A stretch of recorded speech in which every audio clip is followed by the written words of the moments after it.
about a heaven in Alberta, where they've got all hell for abasements. Yeah, I lost my way, but I hear tell about a heaven in Alberta, where they've got all hell for abasements.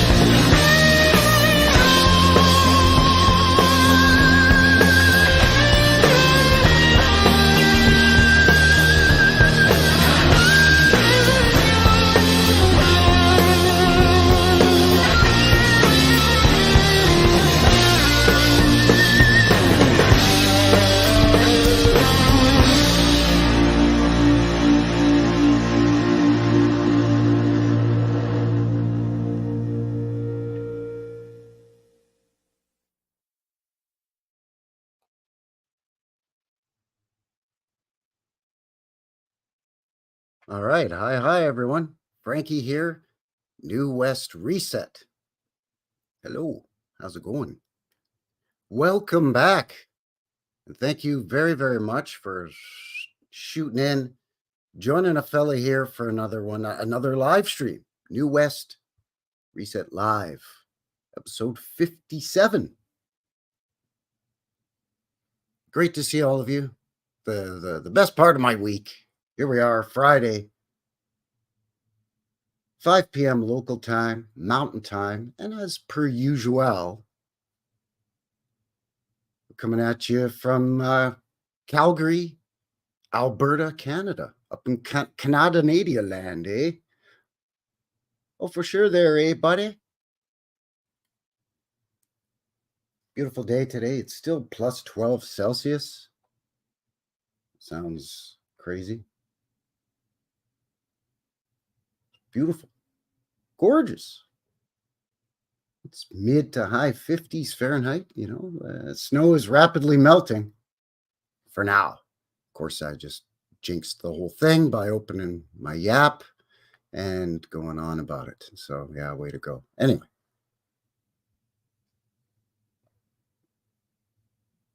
Episode 57 here. What's with all the lions? We're going to be looking at lions, you know, the representation of lions, lion statues, carvings, reliefs, and other artworks that are on, around, in front of, or in buildings, mostly old world buildings, and not necessarily what you would consider government or, you know, official state buildings or what have you, schools, Capitol buildings or whatnot. Sometimes in front of just big, fancy, schmancy houses.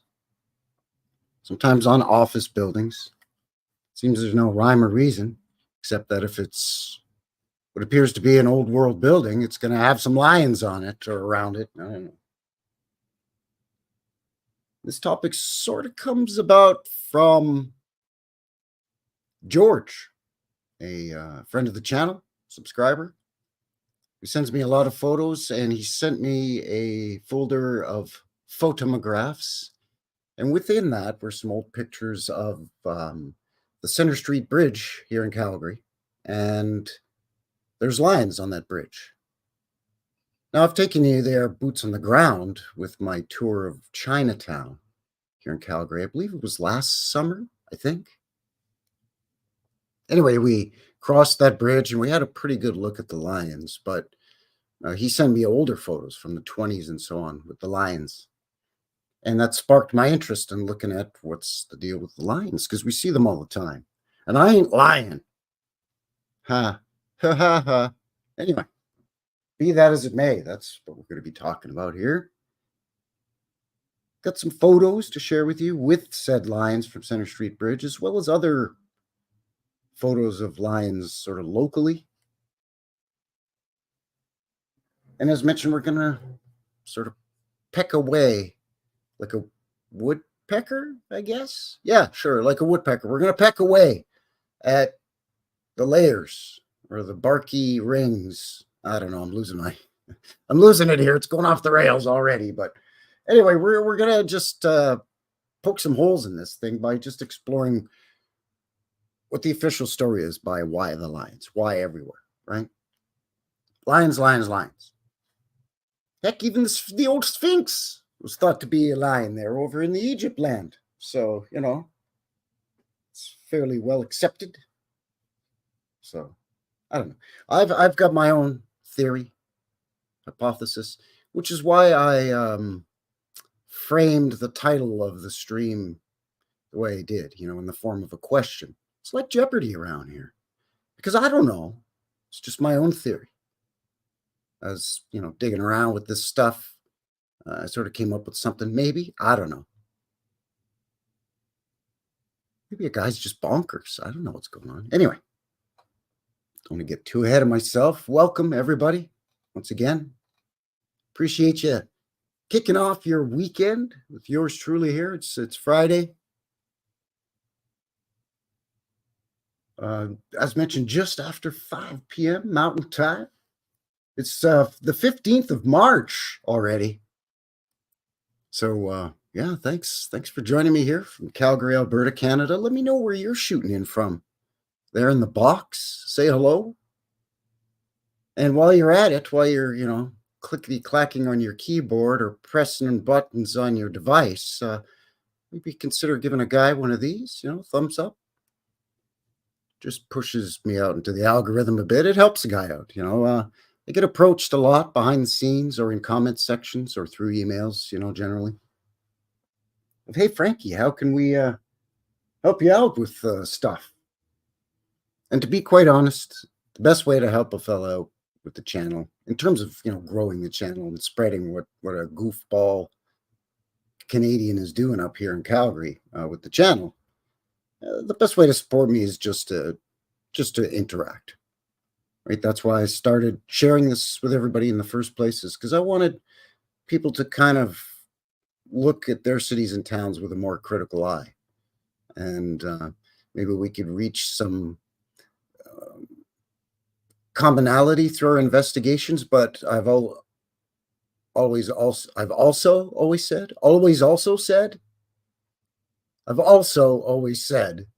that each of us brings a different piece of the puzzle to the equation, right? And I don't pretend, as mentioned, to know the answers to these questions. I'm just posing the questions, man. I'm just wondering what's going on, like what's with all the lions. So with that said, welcome everybody. Nicole S. is here. Terry Light is in the box as well. Howdy, Terry. Our resident cut up. Jabberoo Joe. Hello. Welcome. My pal Bill is here. William Pals. Oh, he likes it when I talk there to Canadian there, eh, bud? Oh, for sure there, eh? She's beauty when we talk Canadianese. I don't even know what that means. Phil Henry's here. Hello. Welcome. Thanks, everybody, once again for shooting in. Appreciate it. So, yeah, just interact with me is the best way to support the channel. Hit the thumbs up or the thumbs down if you don't like what you're seeing. Heck, I don't know. It's fine. Share the stream and share the videos that I upload, right? Every Sunday, boots on the ground. Every Wednesday, a vintage footage video. Usually Canadian content with the vintage footage stuff. And, of course, boots on the ground from here in Calgary.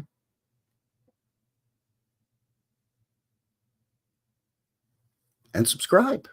The usual stuff, right? Subscribe to the channel. That helps push me out there as well. And really what I'm just trying to do is reach 1,500 subscribers by sometime around the summer-ish. And really that's just a springboard or an excuse to just do another meetup this summer like I did last summer, which was a lot of fun. Last summer we did a meetup and did a mudflood walkabout tour of Stephen Avenue, 8th Avenue Southwest, downtown here in Calgary. It was great. This time around, we're looking at doing Inglewood. When I say we, I mean myself, and I, and whoever cares to join a wacky fella. But we're looking at Inglewood this year. Old hotels, old buildings, old churches. Yeah, fantastic. Old fire station as well. Actually, I keep forgetting to mention that. Not to mention a bunch of state homes and crazy stuff there. So yeah, that's the best way to support the channel. I've had people, send me emails saying, "Hey, we can help grow your channel if you just come on over and do a consultation with." Come on, man. Like I kind of appreciate where that's coming from, sort of, maybe, but I don't want a bunch of phony subscribers or followers on my channels. You know what I mean? Whether it's here, whether it's BitChute, whether it's Rumble. That's part of why I do boots on the ground, is because it's in real life. It's me out there, and I get to share it with all of you. So why would I want to share it with a bunch of people that aren't from real life? You know what I mean? That are bots or are fake, uh, phony, bloated numbers. It doesn't make sense to me. It's stupid. I'd rather just have my channel grow naturally with the help of all you wacky kooks there in the box that come and join me every Friday and Sunday and Wednesday. Instead of some, I don't know, imaginary, not real folks that can't think for themselves. That's why, again, getting back to posing stuff as a question, I don't know. I'm asking you folks the questions. We all have a piece of that puzzle. We all have something we can bring to the table. Somebody in the chat, 20 minutes from now, once we get the ball rolling on this train wreck, can say, "Hey, Frankie, what about this and that to do with lines?" And boom, there it is, another piece. Not going to get that from chat bots and fake bloated account subscriber numbers. So yeah, thanks, but no thanks.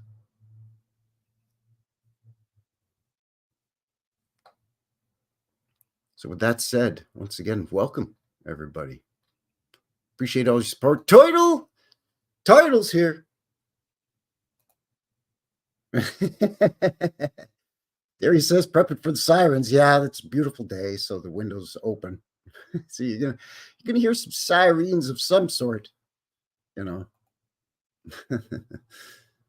Yes, it is. Good to see you, by the way, Title. Hope you're doing all right there. It's Friday finally, right? We were messaging, emailing back and forth earlier in the week. Is it Friday yet? Friday, as we like to call it around here. It's just like how we like to roll. But it was Terry that came up with that one, I think.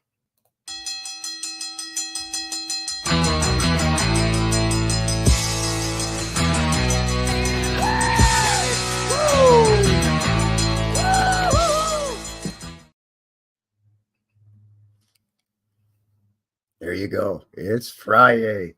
Darren N is in the box from the UK. Well, a very very late good evening. Yes, very late good night to you. Cheers. Thanks for shooting in.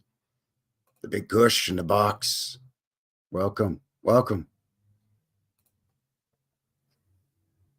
So lions. What's going on with these lions? By the way, links for everything we're going to be looking at to do with the lion story, the historical significance of the symbolism of lions. That'll be down in the box as per usual, as well as a feller's email. Speaking of email, you can also reach a guy through the links there on MeWe, BitChute, and Rumble, because I'm broadcasting simultaneously on the YouTubes and the Rumbles right now. The Rumble is the fighting platform. Great bunch over there on Rumble. Recently just passed 50 followers, subscribers. I don't know what. Friends of the channel. Yes, there we go. I prefer that term. Just recently surpassed 50 friends of the channel over on Rumble and on BitChute. So links for all of that in the description box as well. So let's see what we're getting into here with this whole thing. Of course, we got to check out the Wikipedia just for shits and giggles. Get the official story of what they tell us why there's lions everywhere all over the place, cultural depictions of lions, significance of the symbology of the lion, right?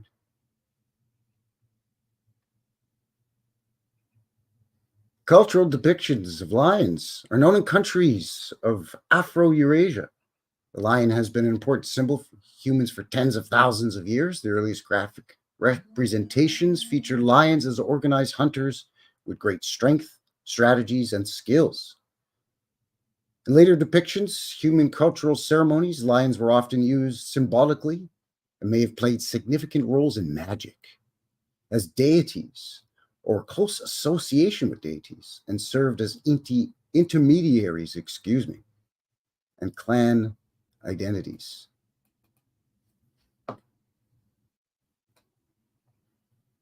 And then it gets into, Egypt and Europe, the cave paintings there in France and all that stuff, right? Of course, as I touched on, the Sphinx as well, Egypt, Mesopotamia, a whole bunch of ancient cultures, Iran, right? Persia. Biblical references, Old and New Testament alike, just antiquity in general, right? Greece. Arthurian legends. Oh, of course, King Arthur. Got to have King Arthur in there. Cousin Vinny in the box. Hello, hello. Good to see you.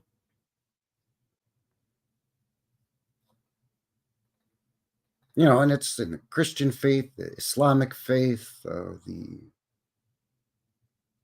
Judaism, the big three, not to mention Buddhism and so on and so forth, because we see it in the Far East, as one would say, right? China, Tibet, Japan, Korea. So lions, everywhere's. Four corners of the earth. Carvings, paintings, as mentioned, reliefs, large sculptures, small little personal sized sculptures, sculptures with a lion's head and a man's body. I think Robert Zepper did a video about significance of lions. It was a couple of years ago now.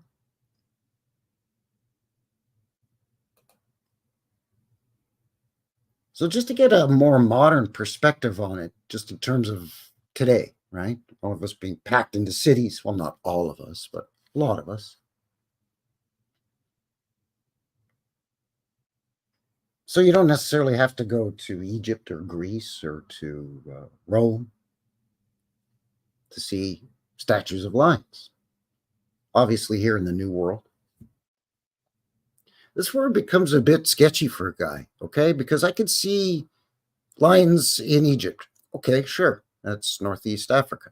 I get it, right? In the Arabian countries and what we call the Middle East, Eurasia, lions. Sure, I get it. Up to Persia, in and around the Black Sea, way over into like Turkey and some of the Stan countries, Uzbekistan and Turkmenistan, and all of them stands up over yonder. You know what I'm saying? They had lions there, right? There was a couple different breeds of lions. You have the African lion, you had some other lion, you had the Barbary lion. There was like 3 different lions. And this is not even talking about the lions that were sort of more Northern Europe and what today is Russia and so on and so forth. That was the Ice Age lions, much like the North American saber-tooth lion of the Ice Age. Not even mentioning those. I'm talking about lions that look like African lions with the big manes on the male, and they're big, huge lions.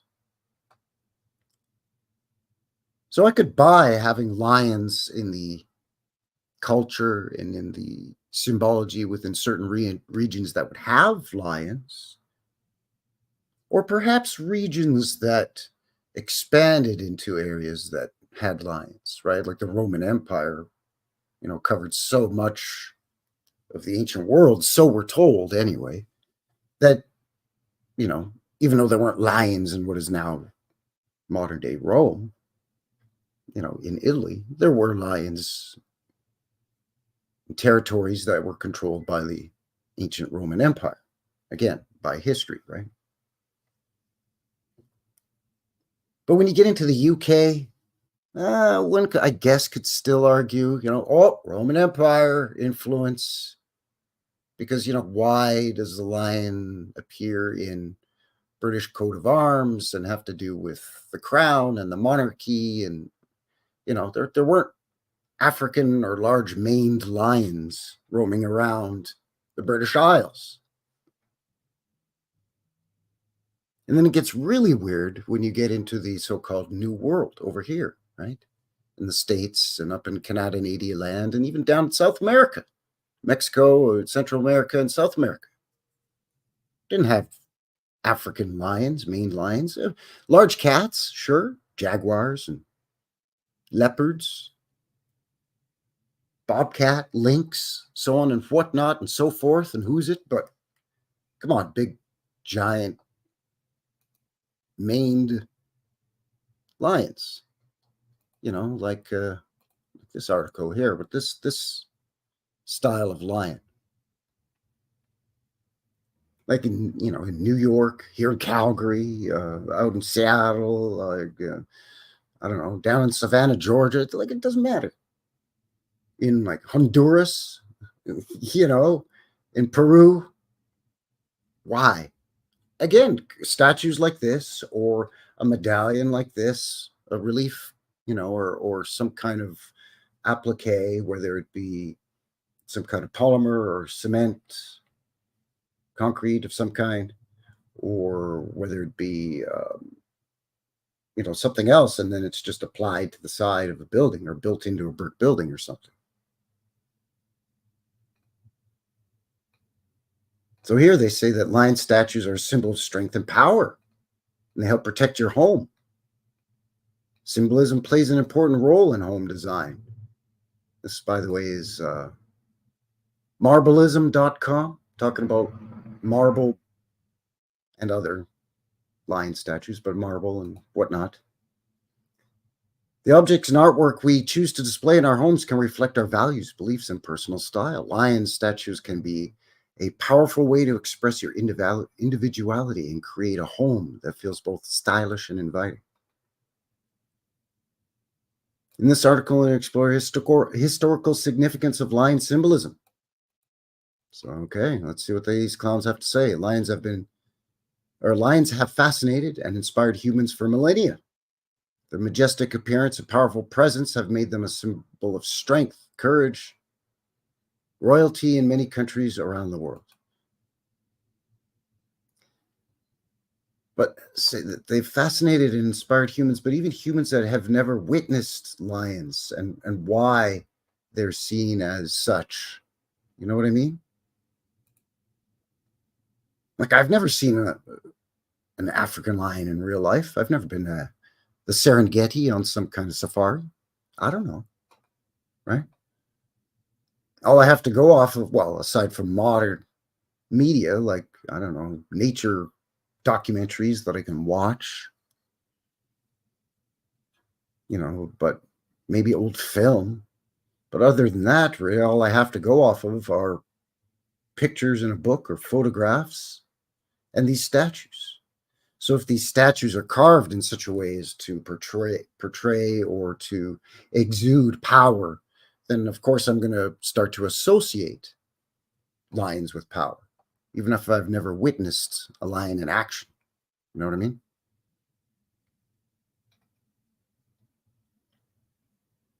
Easy living is in the box. Welcome.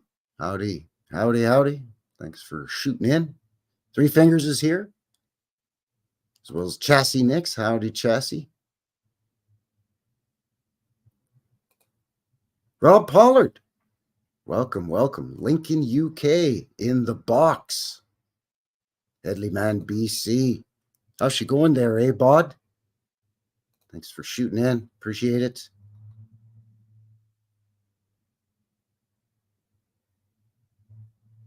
So in ancient Egypt, lions were associated with the sun god Ra and were considered to be protectors of the pharaoh. Lion-headed deities such as Sekhmet and Sphinx were worshipped and feared in equal measure. I keep doing that. Sorry, it's amateur hour around here. Then they jump ahead to Greek. In Greek and Roman mythology, lions were often depicted as companions of gods and goddesses. For example, the Nemean lion was the first of the 12 labors of Hercules, while the lion-headed goddess Cybele anyway, was associated with wild nature and fertility. Well, and Greece had lions way back in the day. They eventually went extinct, but anyway. In Eastern cultures, lions are also held in high esteem. In China, lion is seen as a guardian or protector, while in India, the lion is associated with the Hindu god Vishnu and the Buddhist deity Manjushri. Lion symbolism has also been used in art and architecture throughout our history. For example, the famous lion statues at the entrance of the Forbidden City in Beijing and the lion-headed columns of the Temple of Artemis in Ephesus are both examples of the lion's enduring popularity as a symbol of power and prestige. Hippie Shakes is here. Welcome, welcome. Thanks for shooting in, Hippie. Awakening Warrior, Awakening Soldier. Howdy, howdy.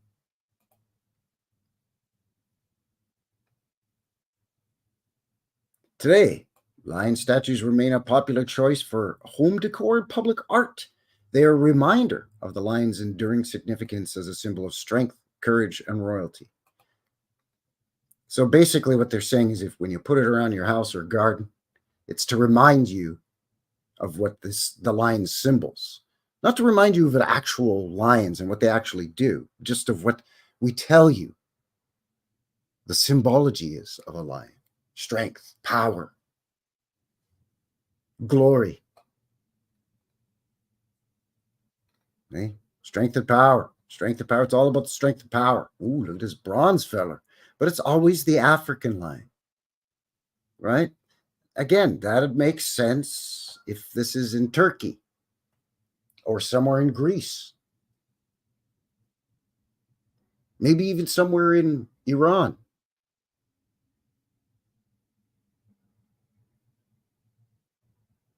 Hell, I'll even give you Spain and France. But, New York, San Francisco, Toronto, Mexico City. Doesn't make sense. Hidden in Plain Sight is here. Welcome, welcome, my friend Marit. All the way from the Netherlands. And Old World Mi'kmaq in the box as well. Good to see you. Good to see you. Kwe Nida. Probably butchering the pronunciation when I say Kwe Nida. Please correct me in the box. Lion statue is a symbol of courage and bravery. See, it's, I mean, sure, I get it, right? It is a powerful creature. The lion, very powerful, huge cat, right? An ornery and cantankerous enough house cat can kill a man if you're confined in a small enough space and don't have a stick or a shoe to beat it off with. You know what I'm saying? To keep the thing at bay, give it a whack in the head, you could be in some trouble. You get locked in an elevator with a 30-pound angry cat, you're in some trouble. So imagine a lion. You know what I'm saying? It's nightmare fuel.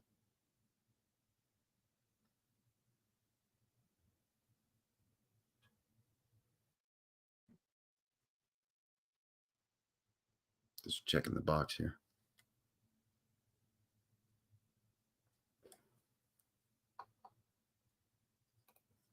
Wow. Okay. Well, there you go. Sounds good. You know more of me, mock language, than most people. Well, thank you. Appreciate that.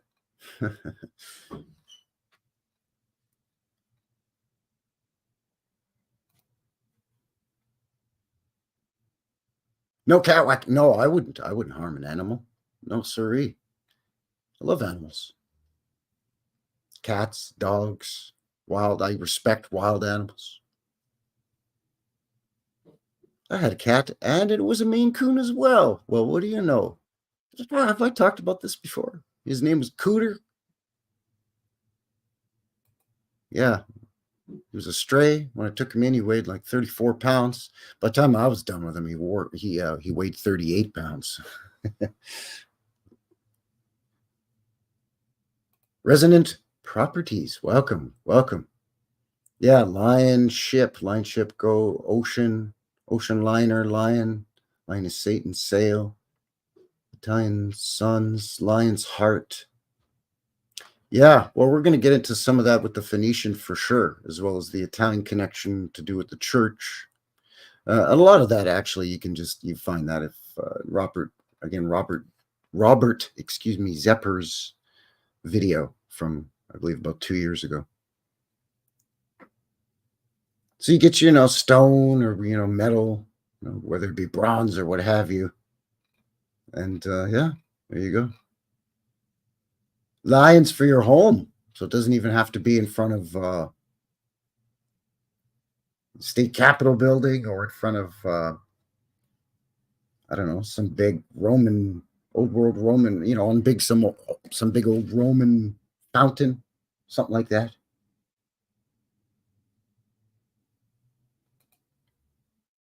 And of course we get the yeah, see? That's weird, right? Because it's that style of lion with the mane, like what we would generally think of as a male African lion, right? With the big mane around its neck.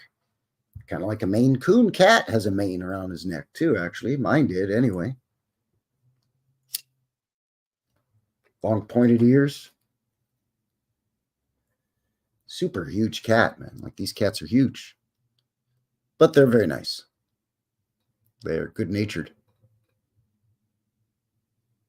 Yeah, Cooter. His name was Cooter. 25, yeah, 25 pounds. That's still big for a cat, a domesticated house cat, right?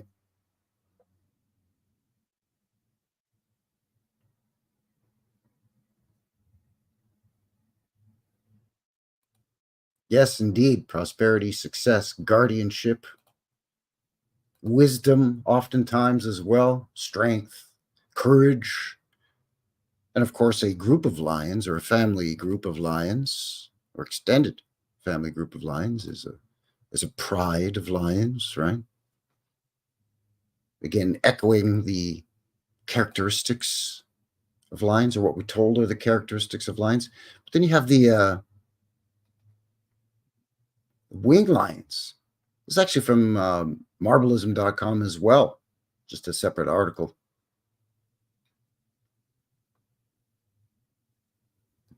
It's called The King of the Jungle, yada, yada, yada. Also holds a special place in mythology as a winged lion. It's prevalent in many cultures, notably in Mesopotamian, Persian, Egyptian mythology. Winged lion is a mythical creature known in some cultures as the griffin, creature with a lion and eagle features. Now, we're very familiar with seeing this symbol right here in our line of research as well, right? Ancient One in the box. Welcome. Sorry I'm late. Oh, come on now. No need to apologize.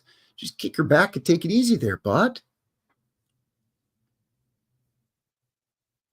Yeah, that's right. With the African lion, with Maine Coon and there's a couple of other breeds of cats, like those, I don't know, Danish snow cats or Russian snow cats or whatever. They're like a breed of domesticated cat, but they're really fluffy. I think the males on those have manes as well, I think. African lion. Apparently, the male saber tooth had a mane. Resident properties. Yeah, the maritime Drago lion. Originator, moral dilemma originator. See. Ordeal.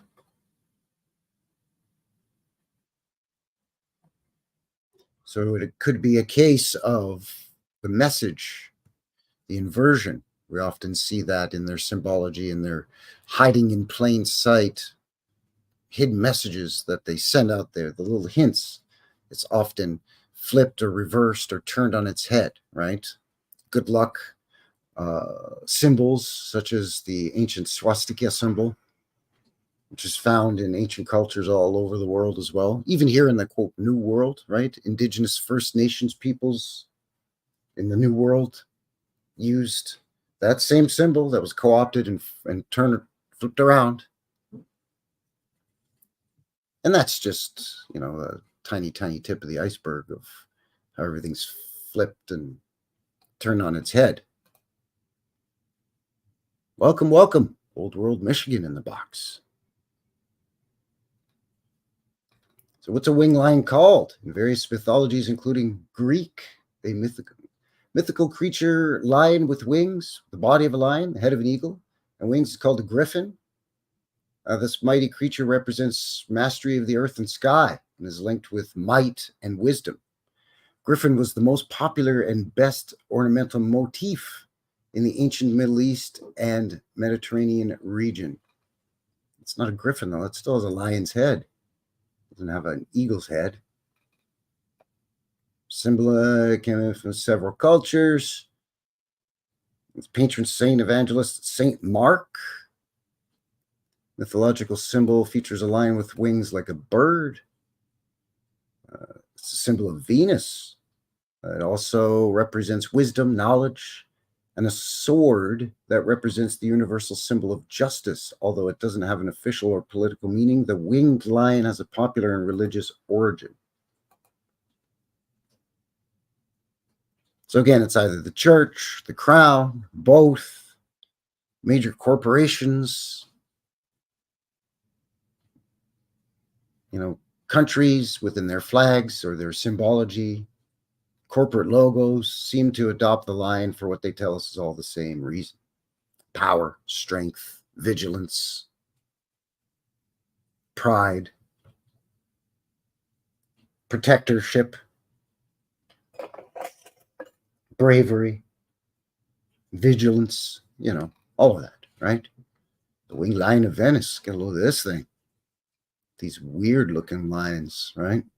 Or that what we're told the Barbary lion was, maybe. Symbol of Saint Mark, the evangelist, who's also an apostle. Saint Mark is considered patron saint of Venice. So his body was stolen from a grave in Alexandria, Egypt. Oh, that's nice. Lion of Venice is an ancient bronze winged lion statue in the Piazza San Marco at Venice, Italy. The sculpture is poised atop one of the two large granite columns in the square, which bear ancient symbols of the two patron saints of the city. Oh, there we go. Now we're talking. There's your griffin. See that on flags a lot as well. There's a winged creature of some sort here. It says winged lion, but it's got hooves rather than paws. Hoof? It's a paw? Oh, I gotta hack it out. It's a sin. I can't leave it in there, ma. A man's head and then wings, but I would say this is maybe a cow, not a lion, a winged cow with a dude's head on it. Trying to tell us it's a lion. Okay, sure. But you get the idea, right? Get the idea. Lauren Priest says the lion is a symbol of the royal families of Europe. It's on many of the flags. They're on the right track, with the swastika also being a symbol of the same. Yeah. Well, out of the 50-ish countries in Europe, almost half of them have a lion either on their flag, on their crest, on some kind of, crown or scepter that's worn by their sovereign, or on some state federal building, if they're not a nation that has a monarch, right?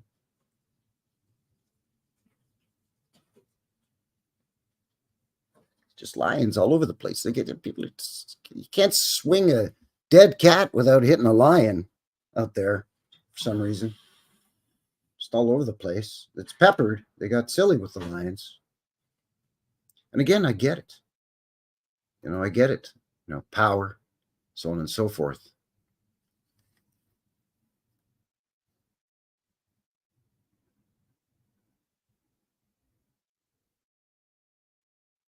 So I found this other quick little website here. It's actually buffaloah.com. Buffalo's in Buffalo, New York. It's the architectural, something to do with architecture. But anyways, they have a subfolder in a glossary on their website. It talks about lions. So I thought I'd share that real quick as well. Yeah, lions, eagles. Yeah, eagles are another big one that are, supposed to represent strength and power.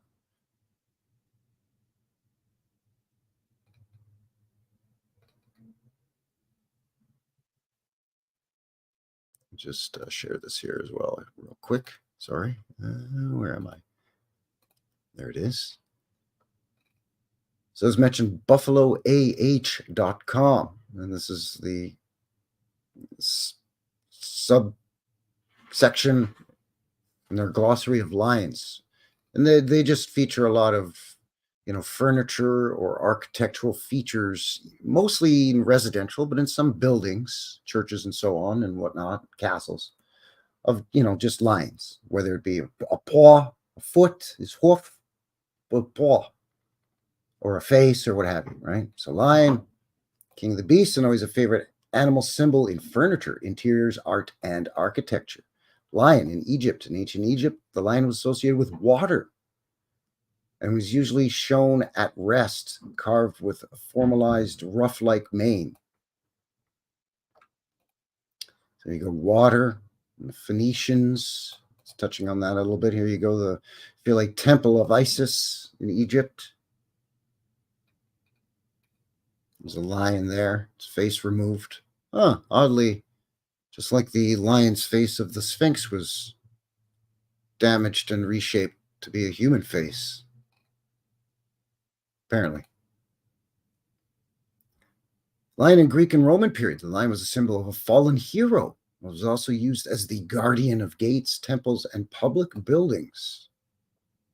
It's a little different there. Fallen hero, first time seeing that. But I guess, yes, Hercules had to defeat the lion, so the lion had fallen. A powerful, strong, royal beast being defeated by a mortal, or a half-mortal, supposedly. Sarcophagus of Roman Agora, Athens, Greece. Lion's relief on that there, along with this laurel leaf wreath, maybe. Probably all kinds of fruit and veg and whatnot there, but that's interesting. Christian art. Sometimes in scripture, lion represents Christ, as in Revelation 5, chapter 5. Behold, the lion, the tribe of Judah, the root of David, hath prevailed to open the book and loose the seven seals. This symbolism sometimes carries into images of a lion with the crossed halo that is used only for the divinity. Lion shall lay with the lamb, of course. They changed to the lamb lays with the wolf, or the lamb plays tiddlywinks with the badger, that the cow jumps over the moon. I can't remember what they changed it to, but I know they changed it.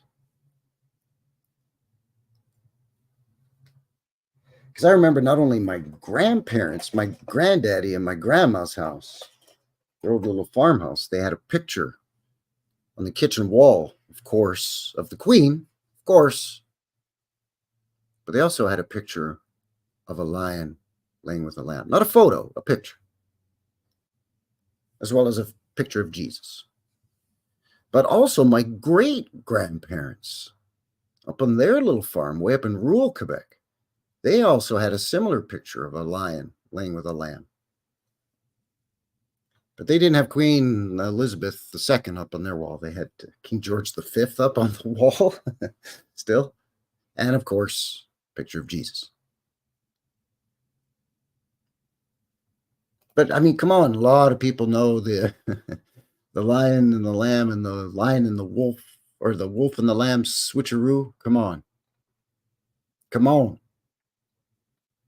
Anyway, lion in China. Statues of guardian lions have traditionally stood in front of Chinese imperial palaces, imperial tombs, government offices, temples, and the homes of government officials and the wealthy from the Han Dynasty in 206 BC to 220 AD, and were believed to have powerful mythic protective benefits. The lions are usually depicted in pairs when used as statuary, excuse me. Wow, that was a terrible slip up. Anyway, moving past it. We're gonna move right past it here. We're not gonna dwell on it at all. All right, we're having a good time. And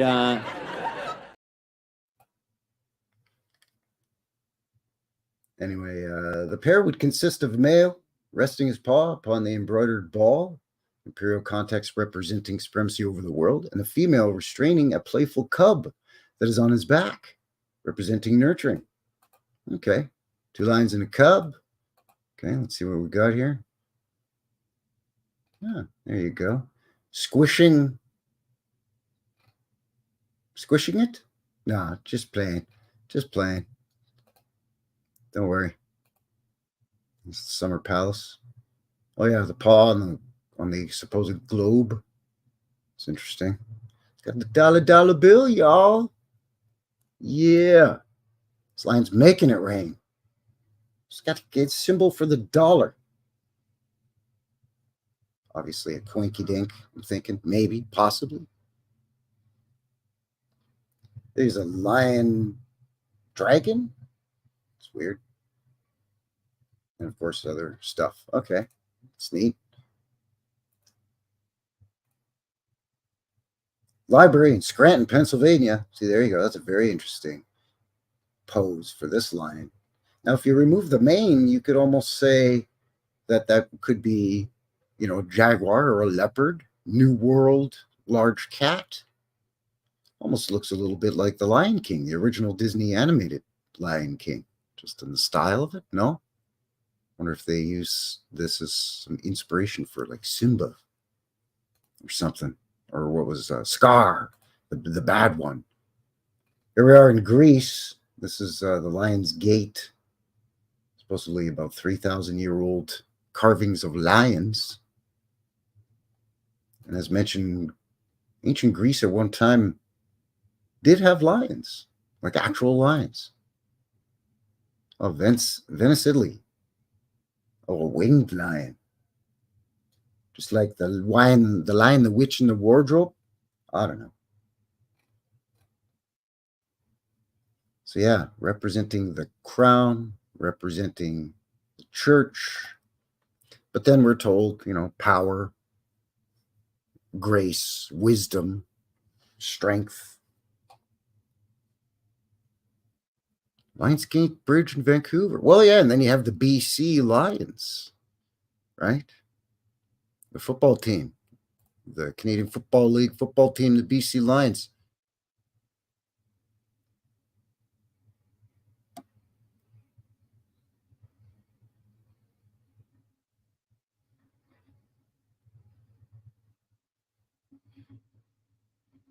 So I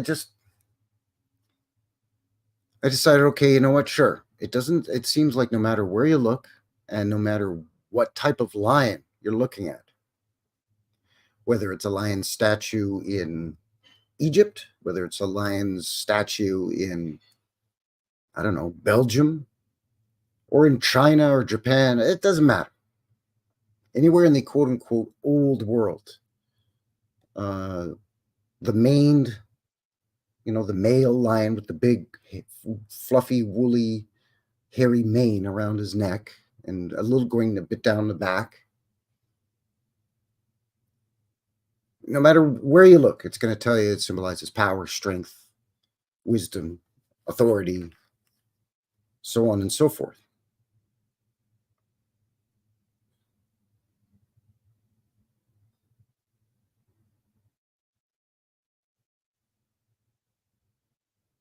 But when it comes to the New World, again, what's with all the lions? Most specifically, what's with all the African lions? And by the way, other parts of the world that are still in the Old World,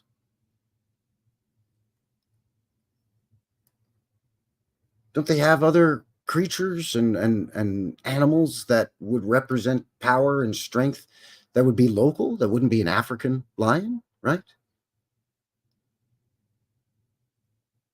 Like parts of Asia had a type of, they had a lion, and they still have wild, large cats in parts of Asia. So again, we can let Asia slide, Africa, and, in and around, the Middle East, what today we call the Middle East, up into Mesopotamia had lions, in Greece and around the Mediterranean.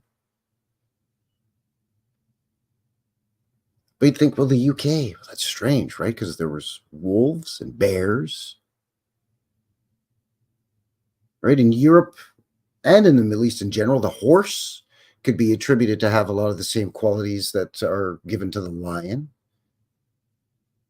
strength and power, and just glorious majesty.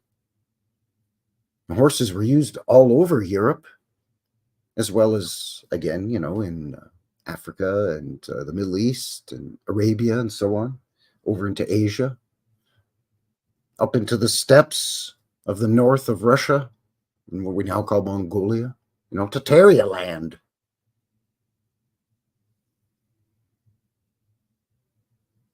Bears, in fact, I would argue that bears are more common realm-wide than lions, especially the large mane lion, the African lion.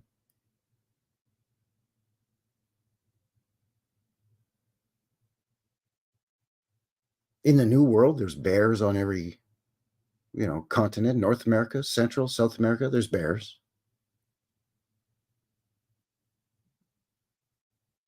In Britain or the UK overall, at one time, or in some parts still now, there are bears.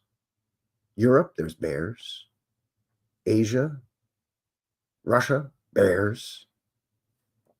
There's bears everywhere, man. Wolves, another one. There's wolves almost everywhere. Again, one could argue that they symbolize a lot of what lions symbolize. They even hunt in packs, like lions. That group of lions, the pride.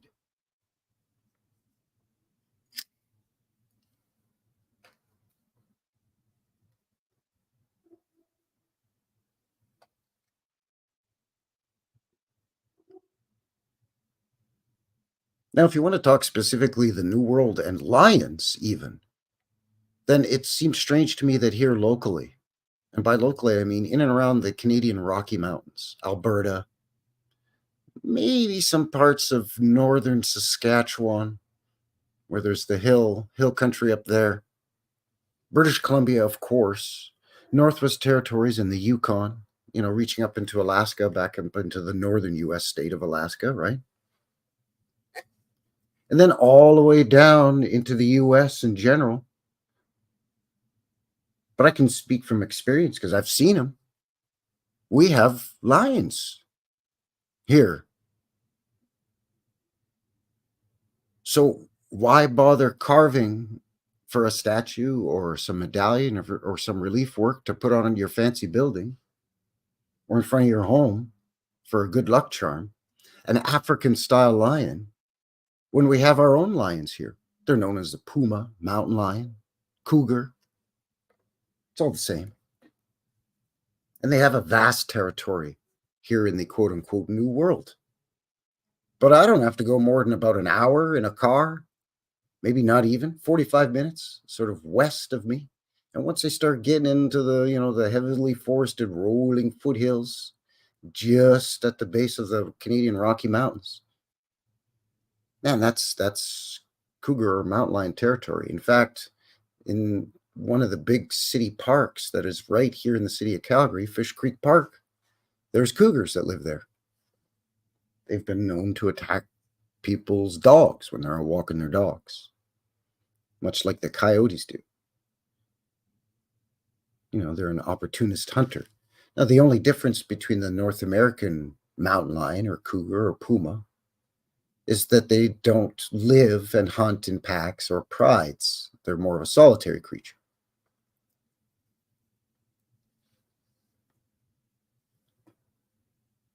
And again, going back to the Ice Age, if you will, for lack of a better term, what we're told the Ice Age was, there were saber-toothed cats. They were larger. They were about the size of a modern tiger today, which is the biggest of all the big cats. And they had those elongated canine teeth. And they had a bit of a mane and a little bit of a tuft going a little bit from their mane down their spine, a little bit, much like a male African lion does.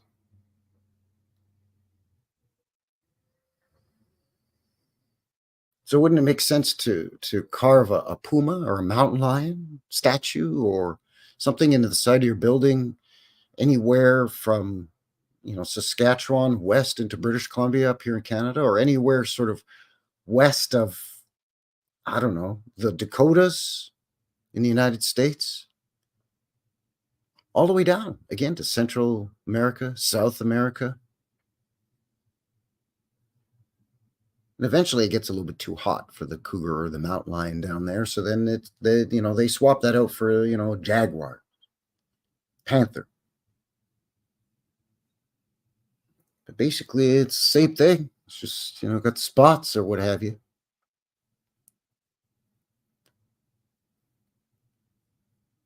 But no, the Carnegie Library in your local little town there in Missouri, it's got to have probably a lion's head somewhere carved on it somewhere. Maybe your school has a lion's head on it. And you live in, I don't know, Seattle. Or you live in, I don't know, Brampton, Manitoba.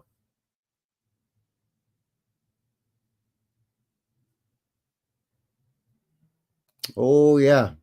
Yeah, don't you worry about that. Neat app. I definitely looked into the Lions Club. But yeah, see, wolves too, wolves, want to carve a powerful symbol that people locally, let's say here in Calgary, right? Let's say you're some guy opening a bank.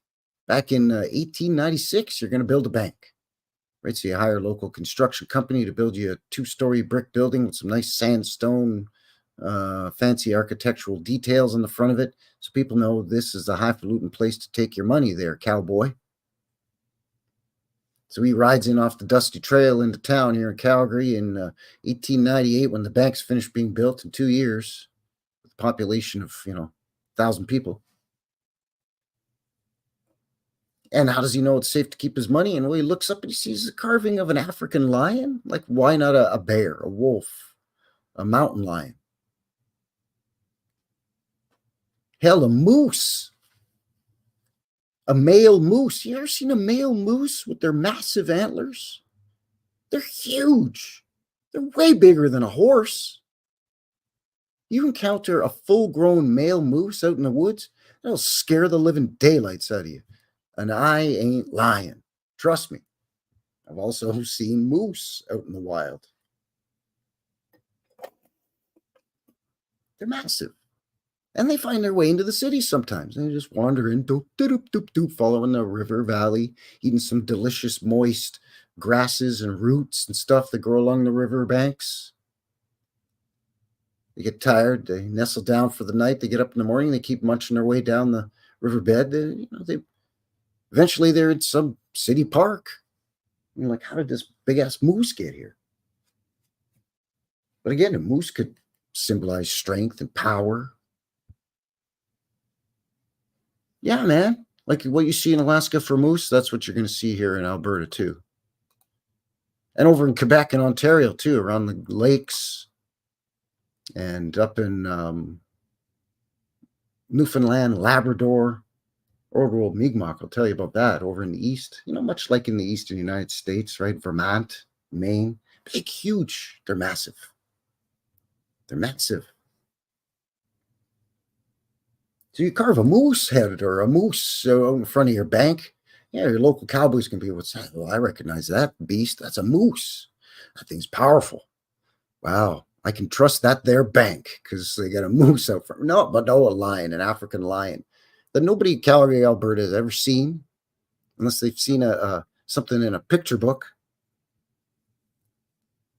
They've only ever seen other carvings or statues or reliefs of an African lion, and they're told that they're powerful and they're strong and they're ferocious hunters and this, that, and the other.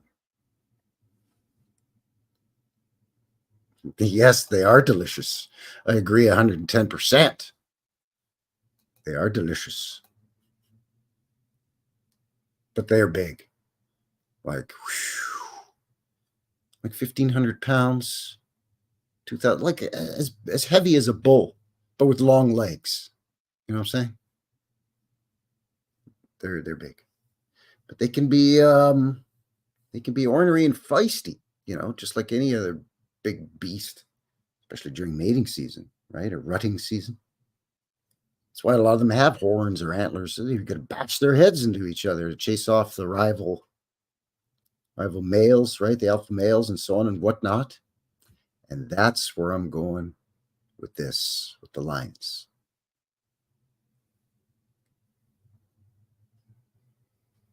Because let me tell you something. That male African lion with its big, beautiful mane and its powerful claws, its powerful teeth, right? That represents strength and power and grace and majesty and, right? All this symbology of this lion and what we're told that it represents. Look at, here you go, stomping on a serpent, right? Keeping guard in front of your home or business, right? Look at this out in front of some beautiful column adorned old world building. Here's a relief of a lion, an African lion's face, that male lion, there to ward off bad luck or evil spirits. Big, massive bronze statues all over Europe, all over Russia, all over Asia, all over North America, Central, South America, all over Africa. You name it, there's lions. Schools, palaces, banks, government buildings, lions. Lauren's here. Welcome. Lauren Priest in the box. Howdy, howdy. You thought you were going to sneak in on a guy, eh?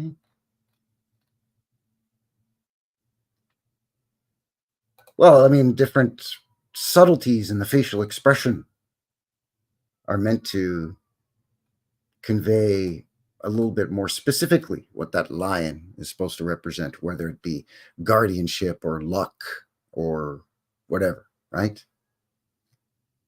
Often shown with its tongue hanging out.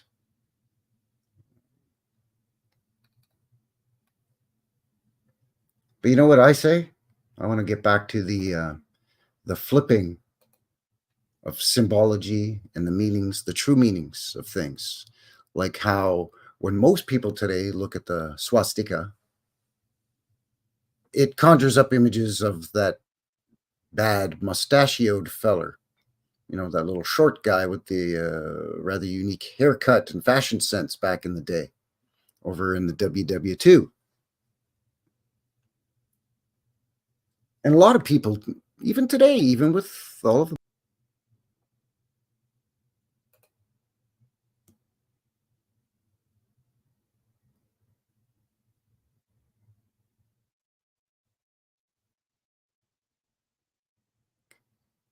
got a bit of a technical difficulty glitch there, I just noticed. That was weird. Somebody didn't like something I was talking about. My apologies.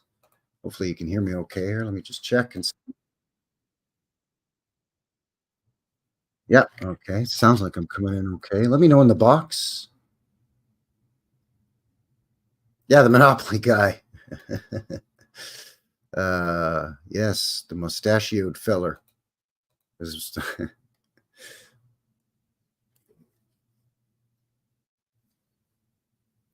as many of us have referred to him as. But anyway, you know what I'm saying, right? People have been conditioned to think that this symbol means one thing when really the true meaning has been flipped. It doesn't mean bad mojo, bad voodoo stuff. It means good stuff, good vibes, man. But nope, most people see it and, oh, the mustache guy, that goose stepped through Poland there. It's not good, right? So I think the same thing is going on with the lion. I think the lion is meant to represent power and all that, all right, but I think it's meant to represent power grab. I think the lion, the symbol of the lion, has been flipped on its head. Because you know what? A male lion is a lazy son of a bitch. A male lion doesn't do anything all the live long day.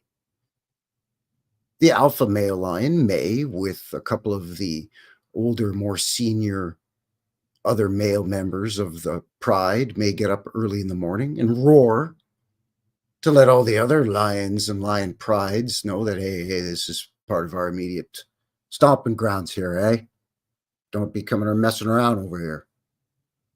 And then this alpha male leader of the pride of lions, this male, he and a couple of his brothers might wander around, patrolling, peeing on stuff, and taking naps in what little shade that they can find.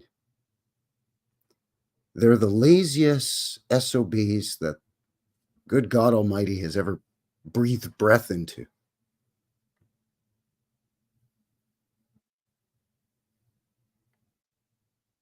doesn't really hunt. It's the female lions that hunt.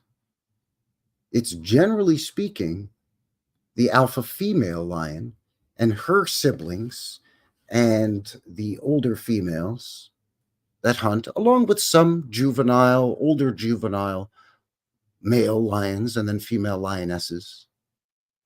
You know, they can hunt in groups of up to, 12. But depending on the size of the pride of lions, right? 5 to 7.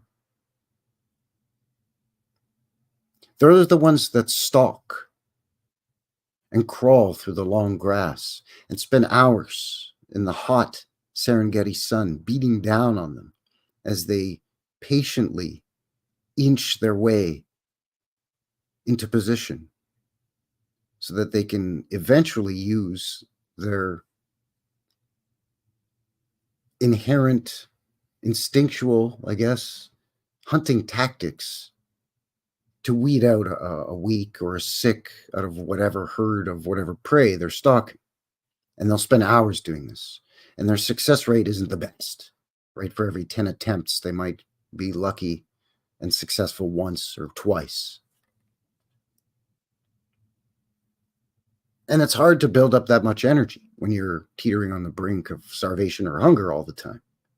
They've got to muster up enough energy to chase down a Thompson gazelle or a zebra or a wildebeest or a buffalo or a, hell, I don't know, whatever, an elephant even in some cases, crocodiles, whatever. But generally speaking, grazing herbivores. In these short, quick, powerful bursts to be able to take it down. And if they fail, then they got to lay there and recuperate, find some shade, and and then they got to lay there.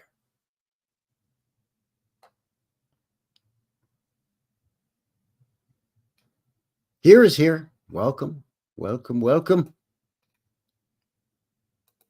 So they're the ones that spend hours and hours and hours and hours doing all the work. Generally speaking, is the alpha females, unless she's busy with, a litter of lion cubs. Then her duties are taken over by the next in line, her siblings, her sisters, and the other senior female members of the pride. But generally, the males just laze around and fart and sleep and pee on stuff and roar and keep an eye on the cubs, the babies. But if the babies get too rambunctious, they've known to beat the snot out of, if not delete and consume the cubs. So the male lion's kind of a douche.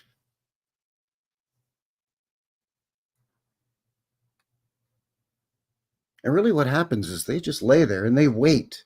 And once the female lions take down, let's say, a wildebeest, right? They take it down. 3 chase it down, and then 2 more cut it off, and then they jump on it and they take its hindquarters and they pull it down, and then one grabs the neck, pulls it down, and then they pull it down and they do their thing. We've all seen it on Mutual of Omaha's Wild Kingdom. Don't try to fool them. I know you have. Marlon Perkins. Right? We've all seen those nature shows, whatever they may be. Right? David Attenborough. Watch now as the African lioness and her pride of siblings slowly make the way through the long grass of the Serengeti. Now, they must be very cautious here, for they have not had another opportunity like this in a long, long while, and there may not be another. They must exercise patience and skill and cunning and work together as a unit to take down this beast. Right? Boom, they get it down. They start eating it a little bit, but then what happens? Boom, the male lions run in, beat the hell out of the female lions, and take over the kill, the carcass, the zebra or the wildebeest or whatever it is.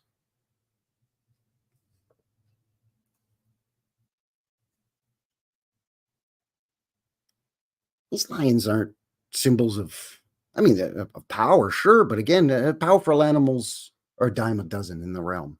Bears, wolves, moose. We've talked about it. Birds, big birds, hawks, eagles, right? They're all over the realm too. Raptor type birds. But why this freaking male African lion with the big mane? And the idea is not that it's powerful and courageous. No, the idea has been flipped. It's not. It's lazy. It just lays there. And when somebody else does all the work, in this example, i.e. the female African lion, and then the group that are hunting with her of some juvenile males and females, and then her female siblings, the higher ups in the pride, the males are just kicking it, sleeping. But once the females do all the work, they swoop in and they take what technically is not theirs. It's not rightfully earned. They didn't work for it. Just like the controllers, just like the usurpers that wander into some place, some city or town that has been destroyed or nearly destroyed by some fairly recent catastrophe, a mud flood, for example, and they just start claiming shit. That's ours. That's mine. I built that. I hired the architect that built that. This building's mine. I own this building. How do you know? Well, I chiseled my name and the date on it, and there's a lion out front. A lion that symbolizes courage and morals and hard work and ferocity. A male lion just represents laziness, just like every monarch sitting on his fat ass in some throne somewhere in some medieval castle.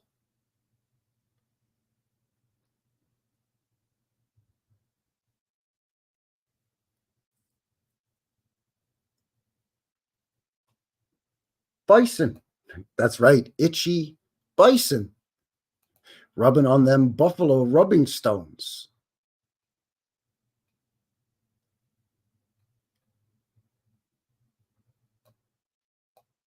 In Canada, we should be lousy with carvings of bison, especially in Saskatchewan and Alberta. Manitoba too, actually. What am I thinking? What's considered, the West, the Wild West of old-timey Canada, Canada land, right? Basically Winnipeg, Manitoba, and westward to the Rocky Mountains. We should be silly with, hey, if you want to put forth the idea of power and strength and majesty and reliability and all of that. That's a bison. Hell yeah, of course. No, an African lion. The male African lion with that big mane. Sure, it's powerful, but it hasn't done a damn thing to earn the reputation that's been assigned to all these carvings and statues and reliefs and fountains that we see all over the realm, wings or otherwise. Whether it's in your neighbor's back garden or whether it's on the plateau of Giza.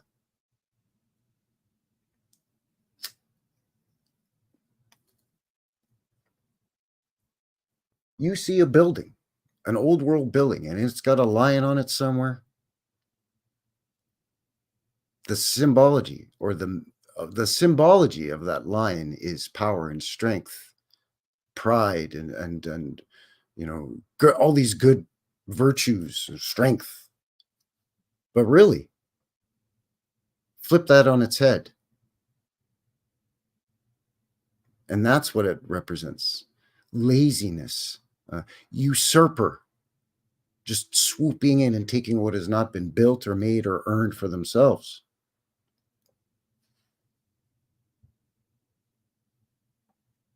That's my theory on what's with all the lions. Is just like everything else that we see when it comes to symbols and symbology, or the meaning is flipped upside down or twisted. Why should the lion, the majestic, mighty lion, the virtuous protector, the mighty good luck of the lion, why should that be any different?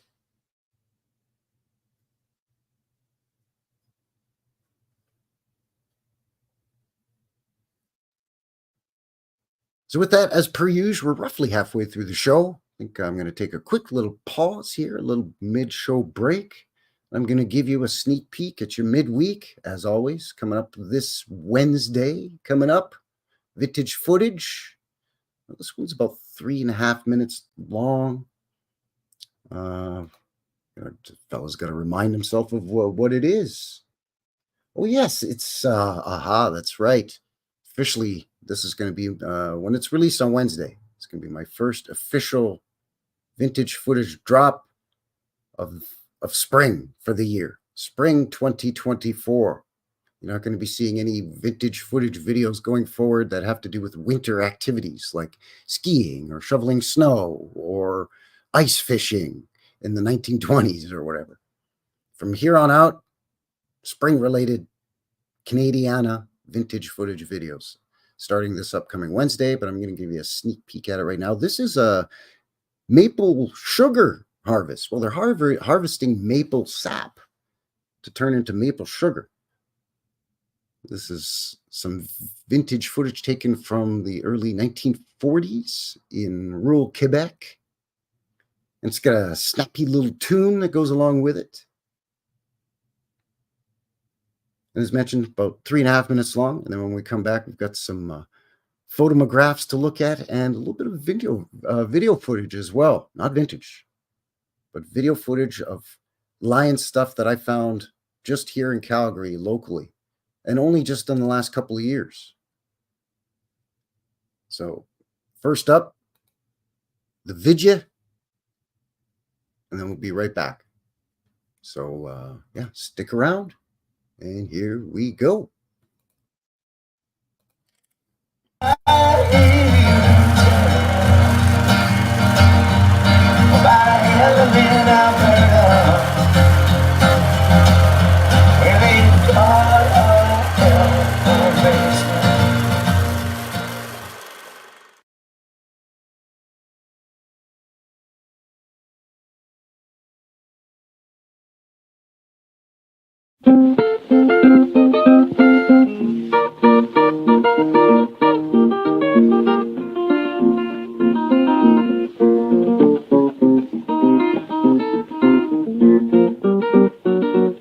All you ladies all gather round. That good sweet candy man's in town. It's the candy man.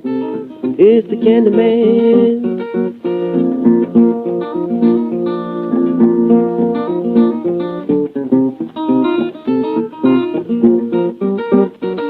He got the candy just 90 talk and chew his corn. It's the candy man. It's the candy man.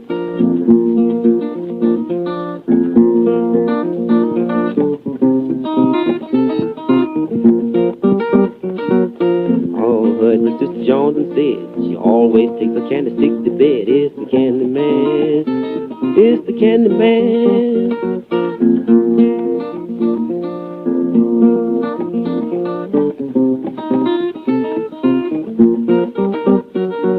Don't stand close to the candy man. He'll leave a big candy stick in your hand. It's the candy man.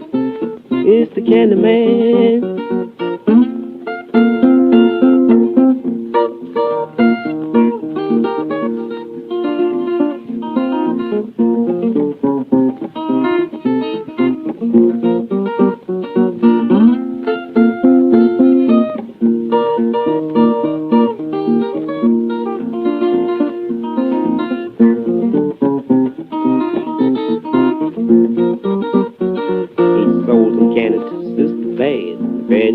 Took all he had. It's the candy man.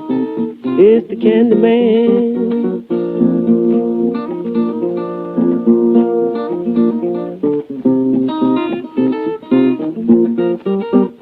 If you try his candy, good friend of mine, you sure will want it for a long, long time. It's the candy man.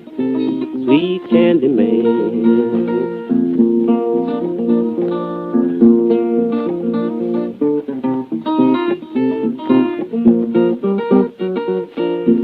Candy don't melt away, it just gets better, so the ladies say it's the candy man. It's the candy man.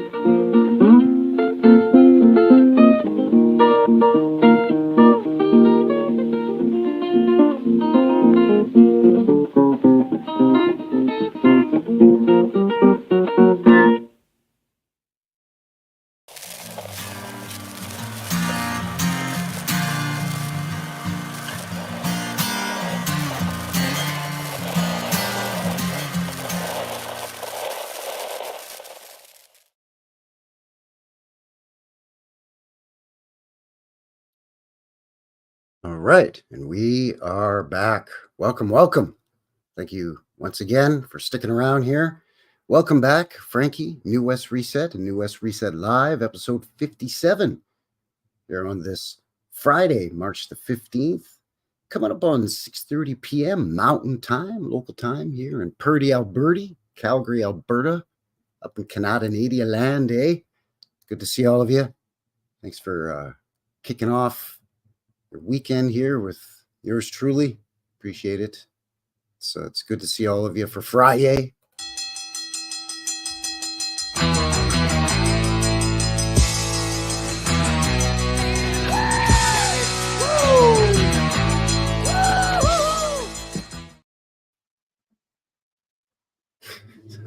So there you go. So yeah, thanks for shooting in. Let me know in the box where you're shooting in from and what you thought of the video there. With the maple syrup / maple sugar production. One of my dad's cousins used to do that way up again in like rural Quebec. I don't know, maybe an hour and a half-ish outside of Montreal. Anyways, welcome everybody. Thanks for kicking off your weekend here for the show. What's with all the lions? We're talking about the lion statues and reliefs and carvings and symbology all over the realm. And while the African lion statue could, you could understand why it might be in parts of Africa or the Middle East or, some of the Stan regions or even some of the former Roman Empire areas, as well as in Asia where lions actually existed, in around the Mediterranean even. One wonders why African lions with big, huge manes around their necks and so on are depicted in, like here in Calgary, for example, when we have our own version of a wild lion, a mountain lion, a puma, or a cougar, as well as other animals that represent power, like a bison or a grizzly bear or a moose or a wolf, an eagle. One could argue that, the symbology of all of those could represent the same as what's been assigned to a lion.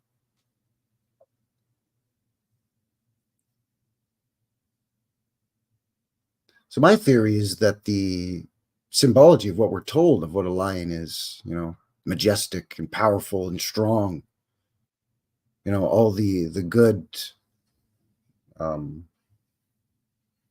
virtuous properties that we're told these statues of lions represent, much like all the other symbologies, the true meaning has been flipped or inverted. Because we all know the male lion's a lazy SOB that just lays around, farts, roars, maybe patrols his territory a little bit and pees on a few bushes.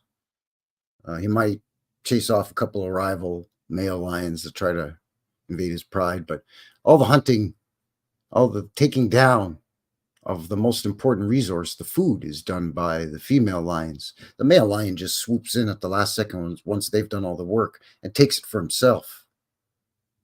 Hence the carvings of lions in front of old world buildings that the controllers, for lack of a better term, have taken or claimed for themselves. So thanks for joining me here for this one. We've got some photographs to share, as well as some video that I've taken, boots on the ground, just over the last couple of years here in the city. Deanne is in the box. Good to see you. Hippie Shakes here as well. Bill Pals and Resident Properties, welcome. Jabberoo Joe is here. Old World Mi'kmaq. Lauren Priest. Howdy, howdy. Good to see you. Thanks for shooting in. Terry's here as well. By the way, Terry and I are kind of working behind the scenes on another joint project. Interesting building over down under in Aussie land there. So yeah, very, very interesting. Speaking of carvings on buildings, big giant heads on these buildings.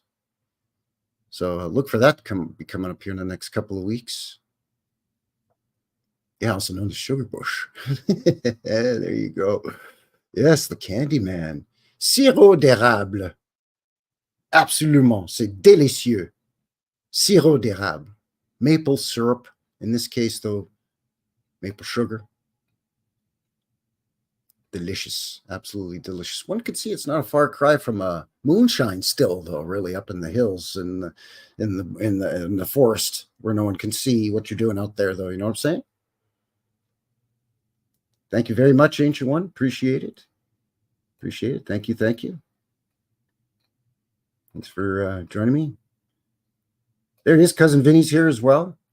Links for everything, by the way, in the description box, as well as my location map that Cousin Vinny put together. You click on the link there, takes you to a Google map. My icon pops up. You just click on that, and it shows the pop-up on the screen, a photo and a video link. You can just click on that link, takes you right to the video, shows you what location I did the boots on the ground here in the city. And in some cases, stretching out into Alberta a little bit, just on some road trips. So yeah, all of that in the description below, as well as the links that we looked at, the top half of the show, and a feller's email, and BitChute, and Rumble as well, because, we're broadcasting live on the Rumble and on the YouTube. So welcome to everybody. Thank you very much. Appreciate it. And appreciate all the hard work behind the scenes with all the mods like Hippie, Cousin Vinny, and then suggestions. Like tonight, this one came from George. Terry, doing a lot of research behind the scenes, giving suggestions as well. Many of you, actually. So appreciate that as always. Just, again, it just speaks to what I was talking about earlier. Different pieces of the puzzle coming together. Whether it's from me or Terry or Turtle, or I don't know, maybe it's from Cousin Vinny. I don't know. You get your Frankie Fingers and you get your Cousin Vinny.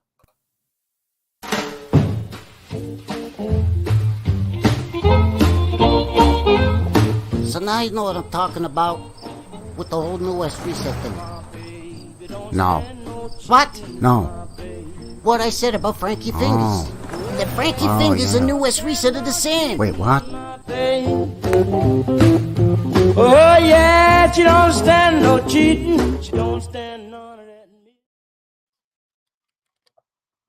All right, quit screwing around. Let's get to it here. Yeah, that's right. If you pour the maple syrup on snow, it turns it into like toffee. Yeah, and then you just kind of roll it up with a popsicle stick. That's what we used to do, is roll it up with a popsicle stick, and it just winds around and around the popsicle stick, and you have maple toffee. Oh man. Oh yeah, and Jabber Joe. That's right for the. Yeah, that's thanks for the reminder. Actually, um, I forget he sent me another fantastic piece of artwork. Jabber Joe did, and I forgot to show it. So I'm just gonna cue it up here. Just gonna find the right one. Yeah, there it is.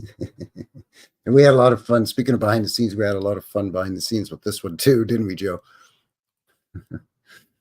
Oh man, redonkulous. Old World Adventures with the Knuckleheads, issue number 5, Mudflood Prison Blues.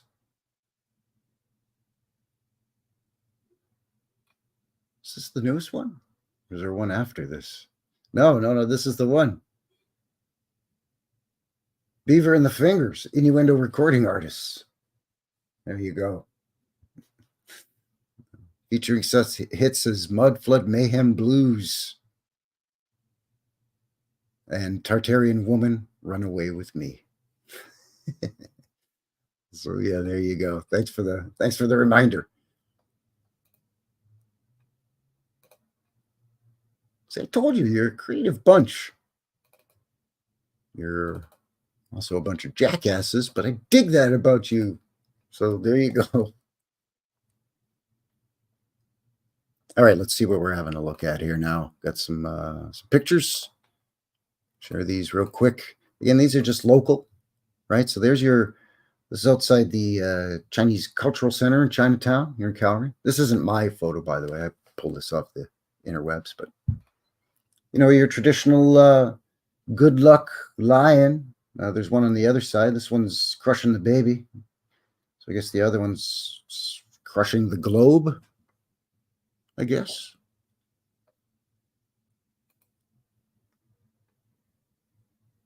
This is the Burns building. These are just a couple of many all over the Burns building. You can see these again. This is Calgary here. African lion, not a bison or a moose or a grizzly bear or a majestic wolf that the locals would recognize. No, African lion. Here's the Center Street Bridge. And again, this was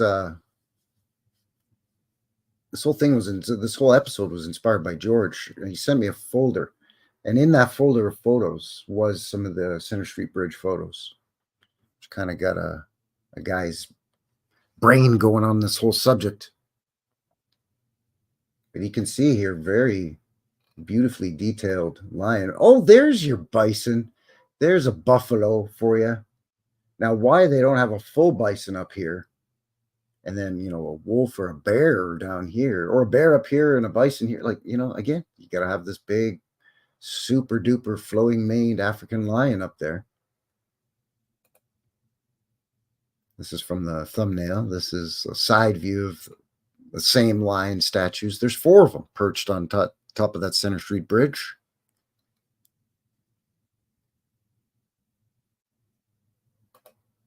So, you know. All right, we're having a good time. And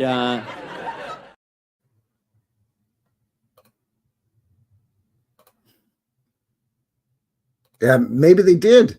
Maybe they quickly said, we got to get a bear or a wolf or a bison or something up there. Put an itchy buffalo up there, and that's easy to explain away. Here's a nice old shot. I think this was one of the ones that was in the file that George sent.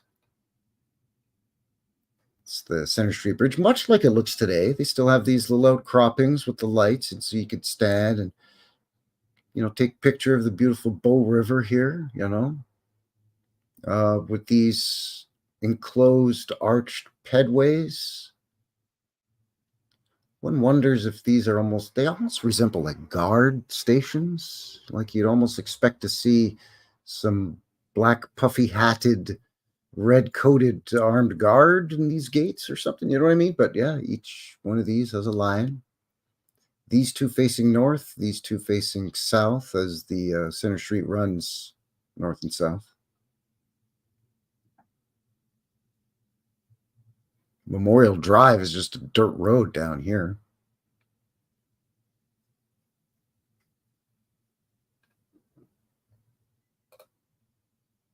There's one from a little bit later, but yeah, at one time, just like in this one, you had vehicular traffic and the trolley.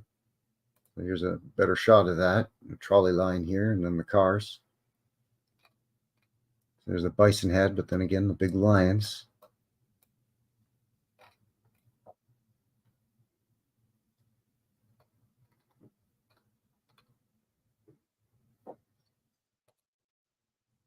Oh yeah, I mustn't forget the sea lion. My bad. You're right. Can't forget brother sea lion. It's a weird name for a type of seal, though, right? Sea lion. Oh, there's your siren. There's your siren, Terry. Of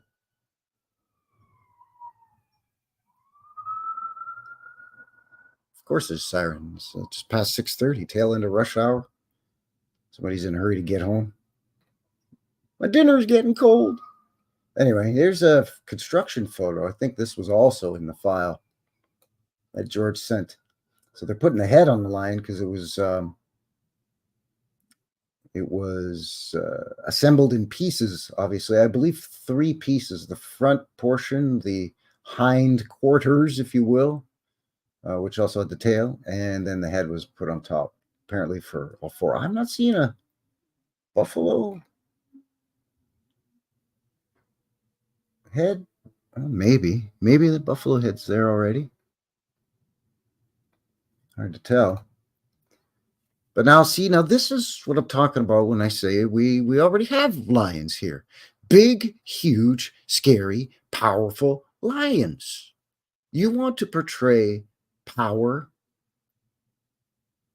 majesty, just all that, protection, ward off the oogly boogly bad guys, whatever. There you go. Mountain lion, puma, cougar, whatever. Sure, it doesn't have the big mane, male or female. They look almost identical. Males are slightly larger. But why not put that on the Center Street Bridge? Beautiful, majestic, powerful. Look at that. These things get to stand about 3 feet off the ground on their shoulders. They're about 5 feet long from the tip of their schnauzola here to their rump, plus another 4 feet or so with their tail, 3.5 feet. A big male can weigh around 200 pounds.